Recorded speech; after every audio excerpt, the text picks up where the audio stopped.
ذہن میں خوب استغفار کریں، ہم سے جو کمیاں رہ گئی ہیں اس پورے ماہ مبارک میں اپنے مالک سے عرض کریں کہ مالک اس ماہ مبارک میں جنہیں تو معاف کرنے والا ہے ان میں ہمارے بھی نام شامل فرما، ہمارے بھی نام شامل فرما۔ اور بھی عرض کرنی ہے،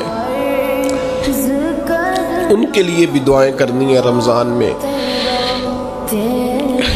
جو ہم سے بچھڑ گئے، جو مٹی تلے جا کے آرام فرما ہو گئے۔ رمضان المبارک چونکہ بخشش مانگنے کا مہینہ ہے، اللہ کے حضور معافی مانگے ان کے لیے بھی، ہمارے اپنوں کے لیے، ماں باپ کے لیے، عزیز و اقربا کے لیے، کہ اللہ کریم ان کی قبروں کو بھی ٹھنڈا کرے، ان کے حال پہ بھی رحمت کی نظر کرے، ان کے لیے بھی مالک آسانیاں کرے۔ خوب دعائیں مانگے رمضان میں، خوب دعا۔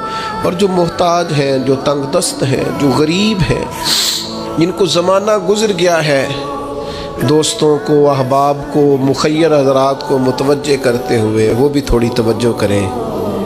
اس سال رمضان کے ماہ مبارک میں دنیا داروں کو چھوڑ کے رب کی طرف متوجہ نہ ہو، اس کریم کی بارگاہ میں اپنی ساری تکلیفیں بیان نہ کریں۔ بیمار بھی آئیں، مقروض بھی آئیں، تنگ دست بھی آئیں، بے اولاد بھی آئیں، کمزور بھی آئیں، سارے جھکیں، روزہ رکھ کے، تراویح پڑھ کے، قرآن پڑھ کے، اپنے سارے دکھ اپنے مالک کے حضور بیان کر کے اس ماہ مبارک کی ہر رات میں اس سے بخشش کا سوال کریں، رحمت کا سوال کریں، کرم کا سوال کریں۔